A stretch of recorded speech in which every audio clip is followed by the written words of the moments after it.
Well, back here at the Olympic Park, the athletes are preparing for the opening ceremony on Friday, and for some it will be especially poignant. Last year we reported on the Somali athletes who risked life and limb training for the Games on Mogadishu's Road of Death. The Somali journalist Jamal Osman has followed their often harrowing progress, a suicide bombing which killed their top official, the death of a teammate and the collapse of another under the strain.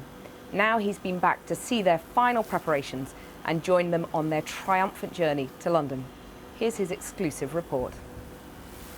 Most athletes coming to the London Olympics are thinking of medals, but for Mohammed and Zamzam, their greatest achievement is getting here. And London's Somali community welcomes them like they have won gold. Their journey to the Olympics has meant training in the world's most difficult conditions, dodging bullets and defying death threats. Last year, I came here to meet the athletes and to witness their daily struggle. This road was then the front line. The athletes training for the London Games were using the road as their running track.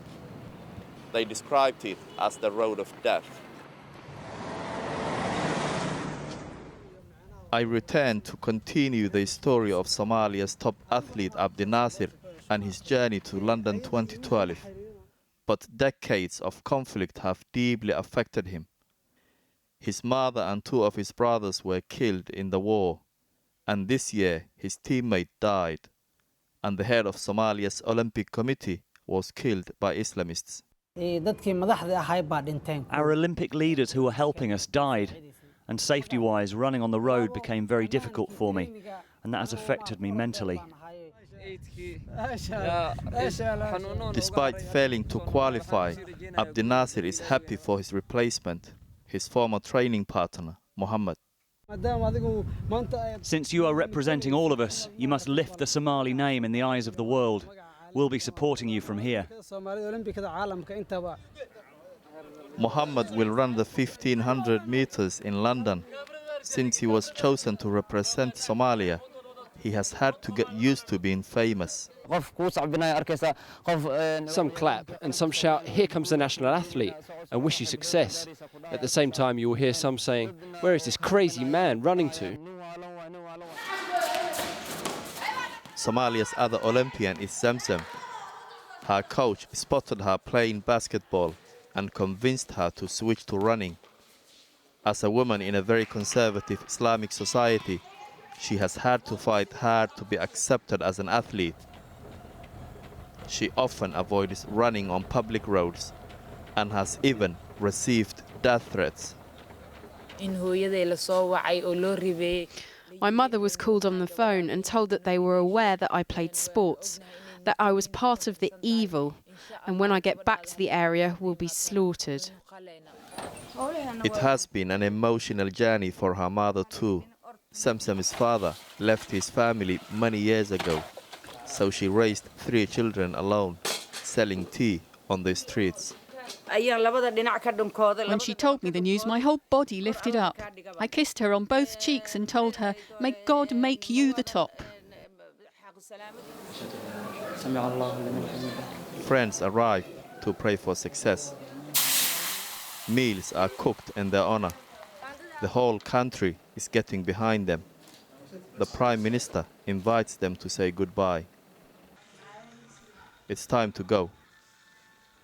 Mohammed packs up his kit for his first trip to Europe. We went to pick up Zamzam. It was an emotional departure. At Mogadishu airport, everybody wants a photo with them. Women shout, "Victory for Somalia!" But even here, they are still not sure they will get to London. Traveling as a Somali always raises suspicions. British officials interview them at Dubai airport. The questioning goes on for 4 hours. Finally, they let them through. Now they begin to get excited watching a film of preparations for London 2012. Ladies and gentlemen, we have now landed at London Heathrow International Airport. New country, but same story. Everyone wants to be photographed with Somalia's Olympic team. Thank you very much. Thank you. Earlier today, I met them again to see how they were settling in. The training ground is brilliant. They give you energy drinks and massages. Everything is there for you. And some good news for G4S. The Somalis are really impressed with the security. I'm really amazed that when they ask for your ID, they flash a light on it, then you see your picture on a computer. I've never seen anything like it before. Mohammed and Samsam are making the most of their experience.